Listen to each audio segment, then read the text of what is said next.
Welcome to the How to Be Awesome at Your Job podcast, the show where brilliant professionals share how to sharpen the universal skills required to flourish at work. Enjoy more career fun, wins, meaning, and money with your host, Pete Makaitis. Hello and welcome to episode 820 with Marianne Lewis. Marianne has some excellent wisdom, really good perspectives for whenever you're thinking through problems, how to think through them better, solve them faster, and with more fun, creativity, and good vibes and outcomes. So you'll learn one, why to never ask yourself, should I? As in, should I do this or that? How to find the benefit from the yin and yang of everything, and the 3 steps for better decision-making. So if you want to check out the show notes or the transcript or the links to items that we mentioned, please visit us over at awesomeatyourjob.com/EP820. And while there, check out some goodies like the transcripts, the email goodies, and more at awesomeatyourjob.com. Now here's Marianne Lewis's story. Marianne W. Lewis is Dean and Professor of Management at the Lindner College of Business at the University of Cincinnati. She previously served as Dean of Cass, recently renamed Bayes, School of Business at City University of London, and as a Fulbright Scholar. A thought leader in organizational paradoxes, she explores tensions and competing demands surrounding leadership and innovation. Lewis has been recognized among the world's most cited researchers in her field and received the Paper of the Year Award and Decade Award from the Academy of Management Review. She enjoys her 3 children and 2 grandchildren from her home base in Cincinnati. Big thanks to Marianne for sharing her wisdom with us. And big thanks to our sponsors. Check them out. And big thanks to our sponsor, Acorns. Acorns makes it easy to start automatically saving and investing for your future. You don't need a lot of money or expertise to invest with Acorns. In fact, you can get started with just your spare change. Acorns recommends an expert-built portfolio that fits you and your money goals, then automatically invests your money for you. NerdWallet.com, whom I love on these sorts of matters, gives Acorns a whopping 4.7 stars and says, quote, if you want to make the most of your spare change, there's no better place to do that than Acorns. Head to acorns.com/awesome or download the Acorns app to start saving and investing for your future today. And we got a legal disclaimer here. It may not be representative of all clients. Tier 1 compensation provided. Compensation provides an incentive to positively promote Acorns. View important disclosures at acorns.com/awesome. Investing involves risk, including the loss of principal. Please consider your objectives, risk tolerance, and Acorns' fees before investing. Acorns Advisors LLC, Acorns, is an SEC-registered investment advisor. Brokerage services are provided to clients of Acorns by Acorns Securities LLC, member FINRA/SIPC. For more information, visit acorns.com. One sponsor to check out is Storyworth. Whenever I'm thinking about meaningful Father's Day gifts, Storyworth leaps to mind. Storyworth helps you preserve precious memories and stories from your father for years to come.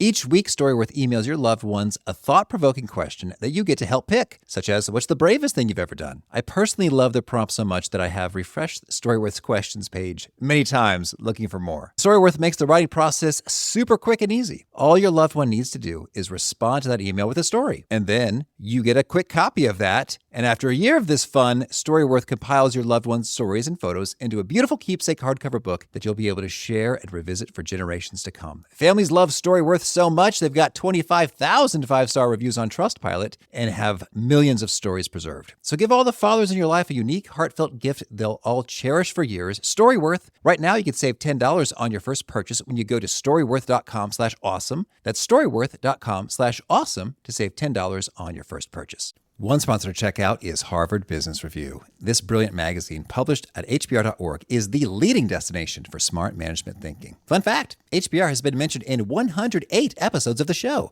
That's because HBR has great stuff that comes up often. They've got explainer videos, podcasts, real-world case studies, and much more. I think of HBR each night that I put on my special orange glasses. Their article, Will Blue Light Glasses Improve Your Sleep?, revealed that those who wore them reported better sleep and a 7% improvement in work performance as compared to those who wore the sham glasses. So I cite HBR anytime anyone tells me that I look silly wearing them.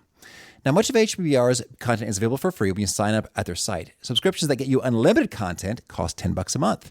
If you visit hbr.org/subscriptions and enter the promo code AWESOME, you can save 10% off of that subscription. Again, to save 10% off of your HBR subscription, go to www.hbr.org/subscriptions and enter the promo code AWESOME.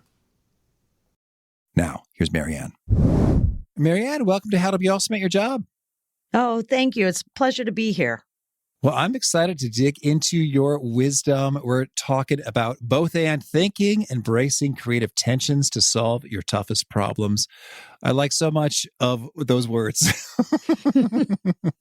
So can you kick us off with maybe a particularly surprising or counterintuitive discovery you've made about problem solving from all of your research and teaching here? I've been studying tensions, right? Competing demands, that tug of war we feel in our hearts, whether it's dealing with strategy, dealing with our lives, dealing with teams, for about 25 years. And I think the big aha, and the reason I spent 2+ decades doing this, was early in my career when I realized that our default is to this either or thinking, right? That we get into this challenge and we say, geez, do I spend my energy on work or life? Do I think about my performing and hitting my current targets, or do I need to step back and learn and look around? And in this either or approach, we weigh the pros and cons of these two sides and we make a choice and we think we can move on. Sometimes that can work if these are really simplistic issues, but most times either or thinking is really limiting. Are we really limited to only two? Or worse, when you start to play that out, you go down this rabbit hole of saying, well, wait a minute. If I put all my energy into hitting my current targets, that would be great. I mean, I would excel. I would have lots to show on my resume. I would prove in my worth. But then life could change around me and I wouldn't be ready. I'd be flat-footed. But if all I did was, so let's go to the other one, and if I really focused on learning, and I'm in higher ed and I love learning, but if that was all I did, would I really make an impact? Would I make sure I'm applying what I'm learning in process? And so you get into this, you get stuck, because what you really need is you need both. And so while my work originally focused on, and the aha was, we're limited in our thinking, in our default. The good news is there's a better way. Okay, well, that is good news. And so if that is our default, I imagine it'd be quite possible that we're doing it and we don't even notice that we're doing it. Yeah, it's really automatic. As that often happens with defaults. So could you maybe give us a few rapid fire examples to shake us out of it a little bit? It's like, here's what I mean by both and versus either or. And just notice that there might be more to things than first meets the eye. Yeah, I'll give you a classic example. We talk to people who will say, boy, I'm not crazy about the work I'm doing right now. So do I stay or do I go? Right? Sing a little Clash as you're thinking about that. But again, you don't really have to decide black and white. Do I stay or do I leave this job? You could also say the both and approach is, well, what do I like about what I do? What do I not like about what I do? Are there ways that I could either personally or with my supervisor talk about, I need more of this and less of this. And how do I have those kind of conversations? Or vice versa. If I say, boy, what I don't have in this job is what I'm starting to realize is what I truly want in life. Well, it's not just then going, it's getting much sharper about what you want. If not, you'll be in this grass is always greener. You'll get there and go, how did I get it? Wait, this isn't it either. And it's kind of a constant flipping. So to us, both and is about really diving into both sides of the equation and saying, at its best, what does each side bring?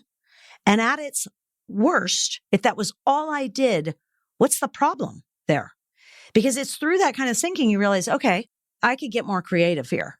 And now it's not a stay or go. It's let's really dig into what do I want in my work.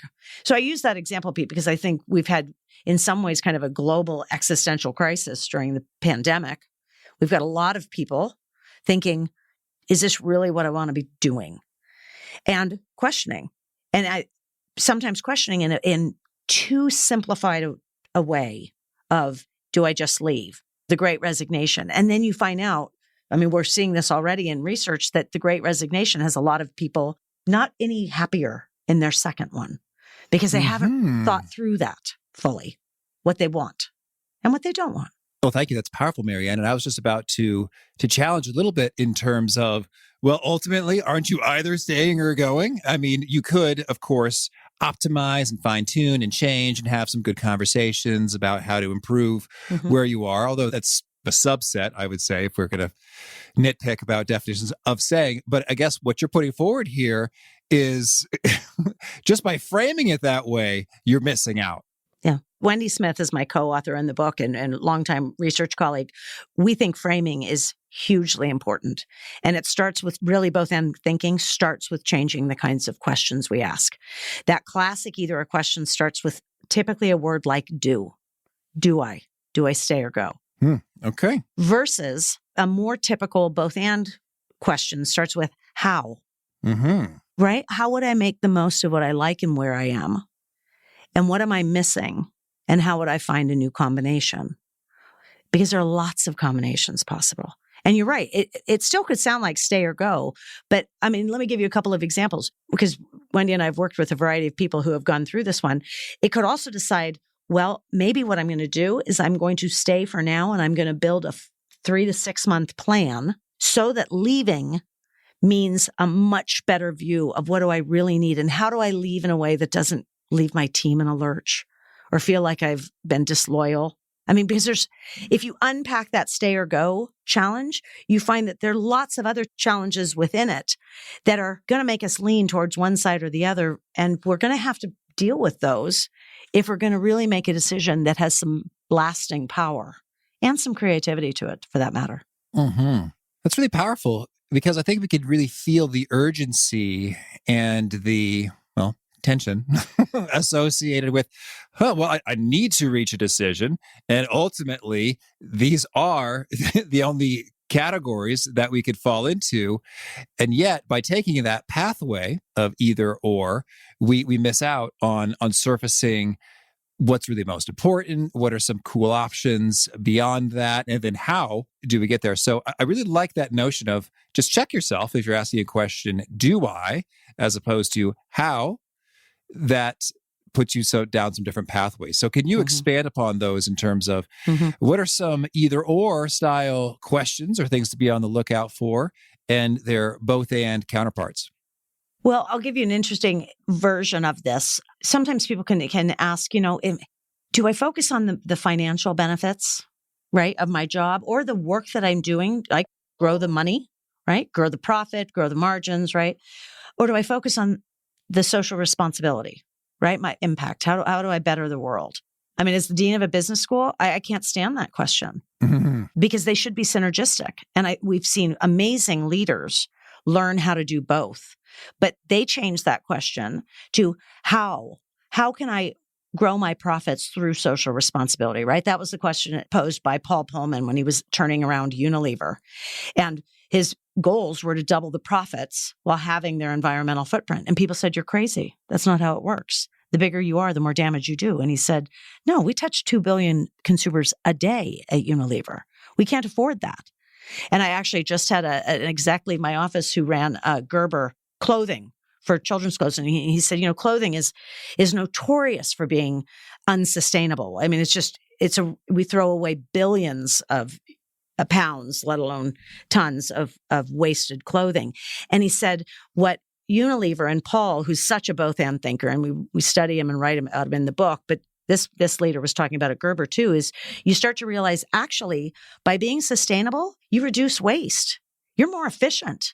By the way, that means you reduce costs, which increases profit. And by being socially responsible, you have a whole host of customers who say, I have choices. And you will have customers say, I will rather choose a firm that's sustainable. And by the way, as we've seen from lots of these same firms, we actually have investors who will eventually, and this is happening increasingly, say, I actually want to invest in more sustainable firms.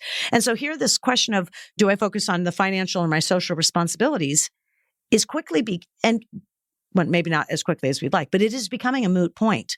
I mean, the leaders of Toyota were saying this with quality and cost. In the 80s, they practically put the American auto manufacturers out of business because we were sitting there going, oh, no, it doesn't work that way. Higher the quality, the higher the cost. And they said, no, higher the quality, the lower the rework, the more efficient, the more, right? And then you see Toyota and Honda take off. So, I mean, I just gave you 2 strategic examples, but we ask those similar types of questions in our lives, both in our work and our decisions about the work that we do in our own values. And I'd like us to open our minds a bit and reframe, as you said. Okay. Well, when it comes to our minds, you've got an interesting term, the paradox mindset. What is that and how can that help us? Yeah, a paradox mindset. So when we think about either or, we think about trade-offs. I mean, picture like a scale and you're doing this weighing between the sides. When we think about a both and thinking, we put those opposing decisions into a yin yang, which is such a beautiful symbol of paradox. So if you can picture the yin yang, you have kind of a dark, a black and a white sliver. And so you've got two sides to this, but there's this dynamic flow between them where you see that they actually define each other. It's only together that you see this whole, right, of the circle. And if you can picture the yin yang in your mind, as you move higher into, say, the dark, there's actually a pinprick of white.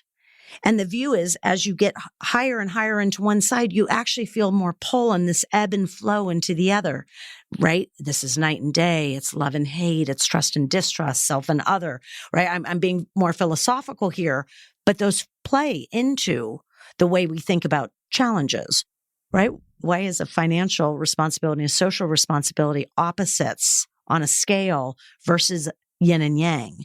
And how could they work together more synergistically? So that was a way of sharing. The reason we use the term paradox is to start to change our views from a trade-off to this yin yang mindset.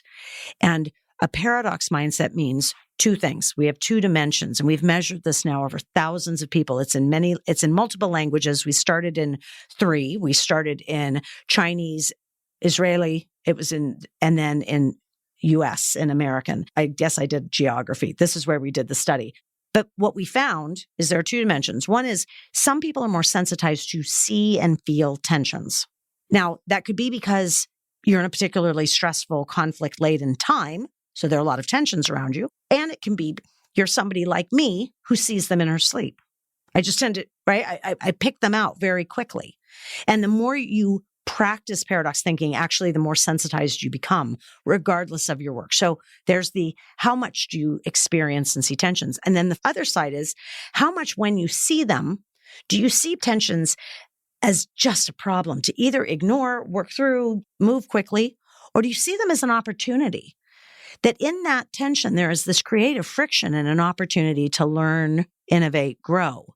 What we found is people who have this paradox mindset, they see tensions as opportunities. They think about them as this yin yang, are much more likely, according to their supervisors, to be more productive and more creative, and according to themselves, to be more happy, be more satisfied. So what we're finding with a paradox mindset is, especially if you are dealing with tensions, that ability to move into them, seeing opportunity, benefits for learning and working toward a both and will pay off in really powerful ways for you as an individual and probably for your organization, giving those benefits. Mm-hmm.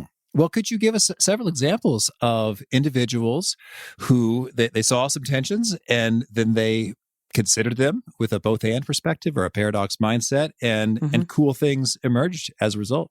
Yeah, I mean, I'll give you a few of some leaders that I've enjoyed studying over the years.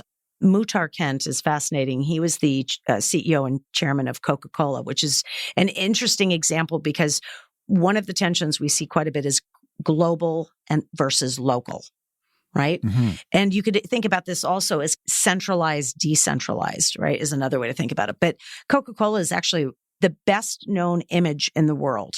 Even better than Mickey Mouse, right? People just know the red can anywhere. So you have this huge global reach and scale.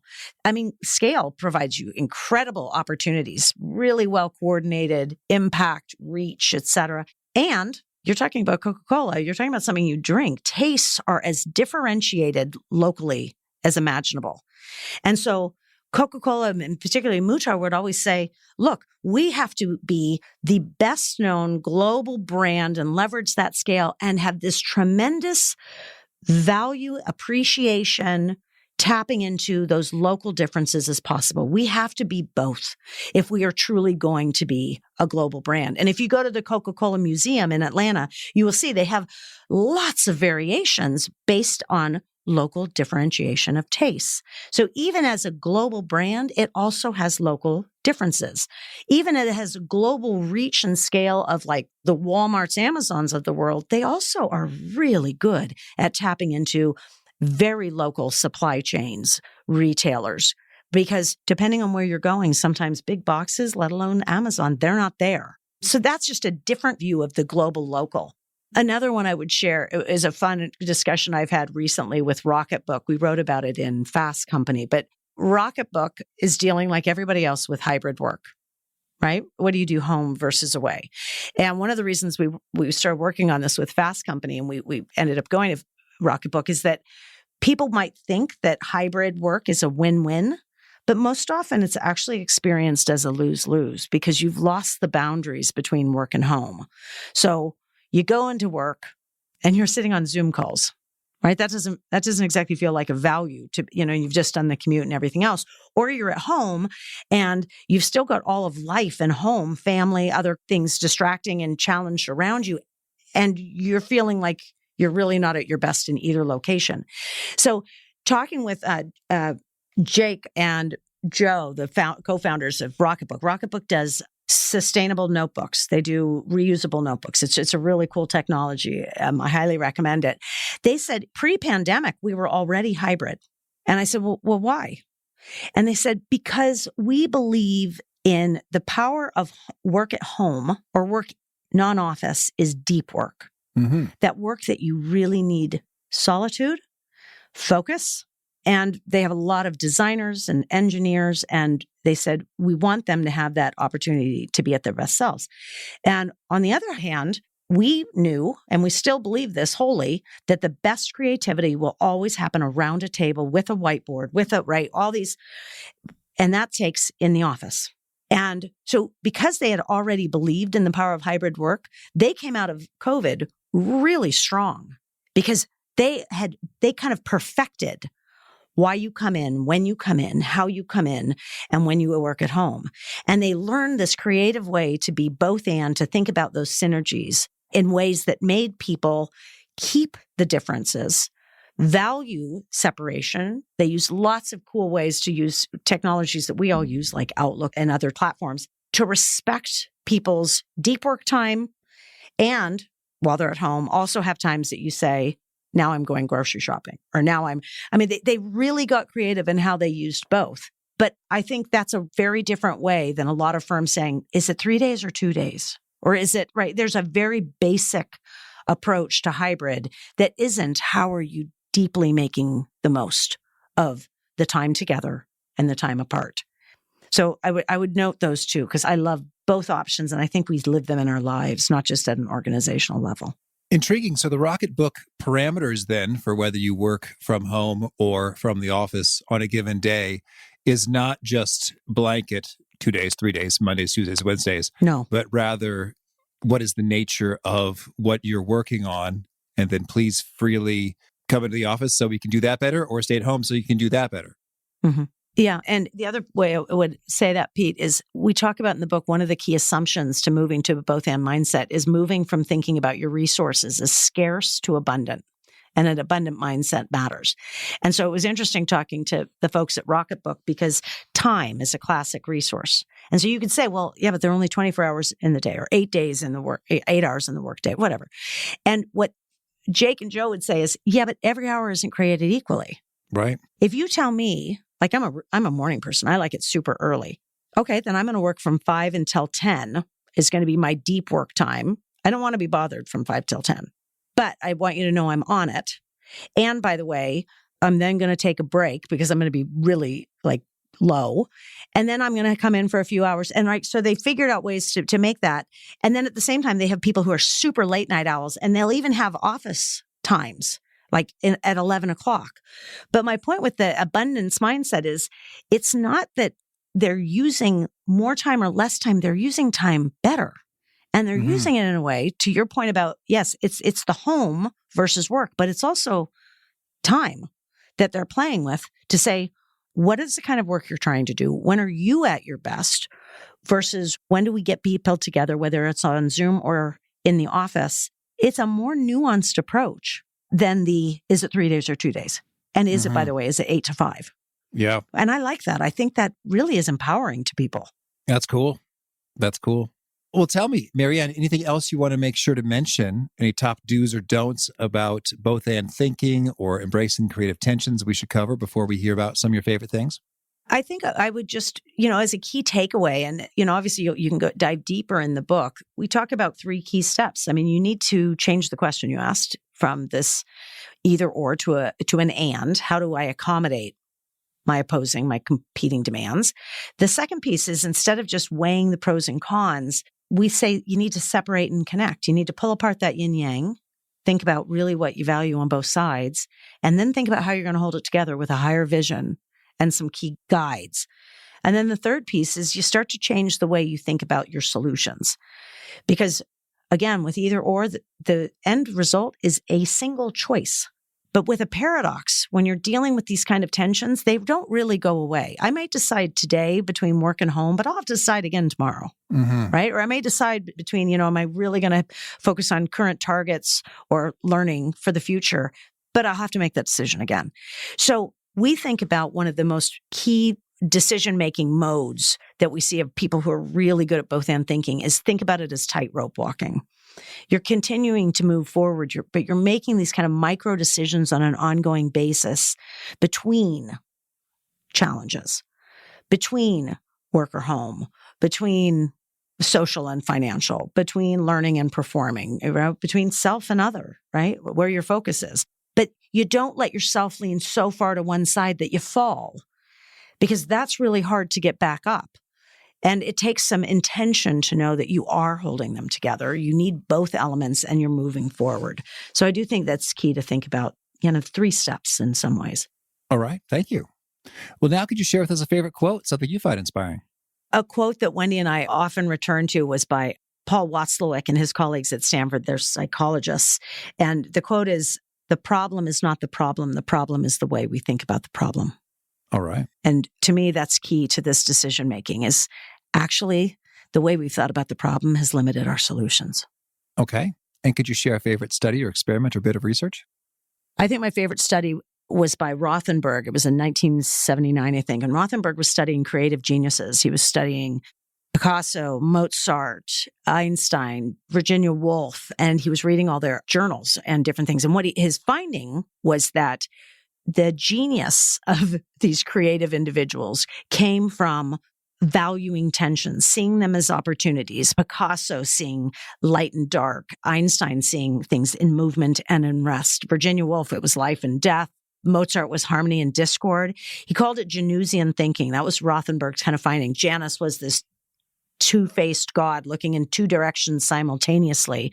But his point was that these creative geniuses found real value in the tensions. They sought conflicts for their greatest works. And I think that is a huge takeaway of, instead of viewing these as problems, as in things that we want to avoid, work through as fast as possible, we should seek them out because they have potential, fodder, fuel for really great creative opportunities. Okay. And a favorite book?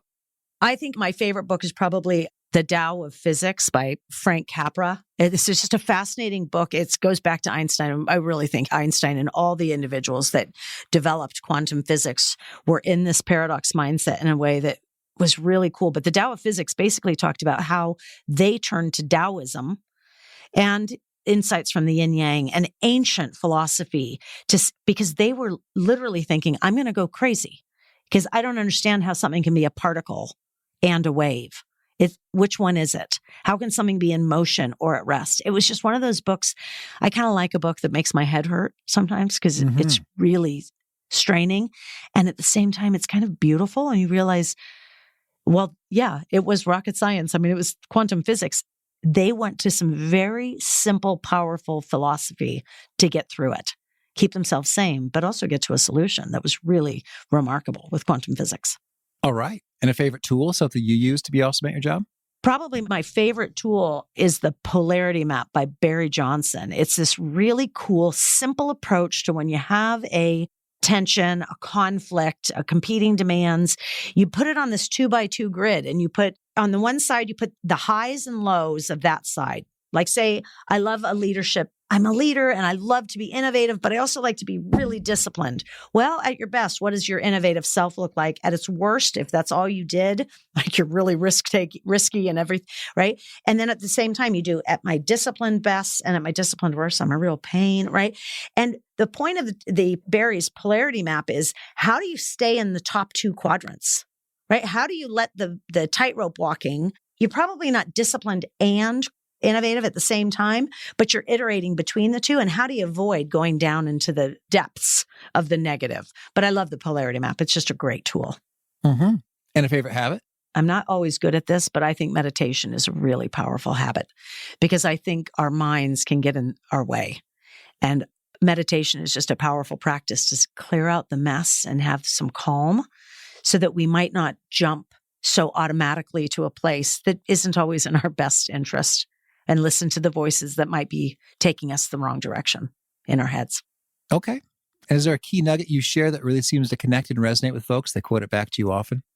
I think a key nugget is probably just the power of a paradox mindset to say, at our best, let's not get stuck in these vicious cycles of either or thinking, which we think of as rabbit holes, wrecking balls, and turf warfare, and really look for more creative, lasting solutions. And that's what I'm hoping our work is doing, taking it out of a more academic realm and thinking more about people's lives and how do you deal with the tensions, because they are human. It is what the world we live in, and it's natural. But I also think tensions are beneficial. Mm-hmm.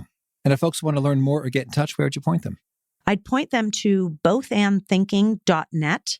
They can find out more about the work we've done in media, more about the book, other places to hear and see us, but also there are lots of places you can buy it. And so we just try to put it a one-stop shop for there. All right. And do you have a final challenge or call to action for folks looking to be awesome at their jobs?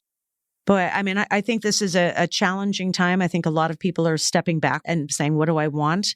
I hope people use both and thinking to make those decisions, because I know that we can feel we want impact, we want meaning. We also want flexibility and finances. We want a lot of things from our jobs that can feel like they're pulling in us in opposite directions. I think this is the time to be more creative and think differently about what we really want and need out of our jobs.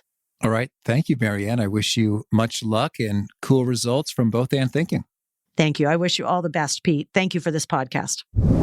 I really think Marianne's wisdom is going to stick with me whenever I ask myself, do I or should I, that I'm going down kind of a binary either or pathway and say, how do I?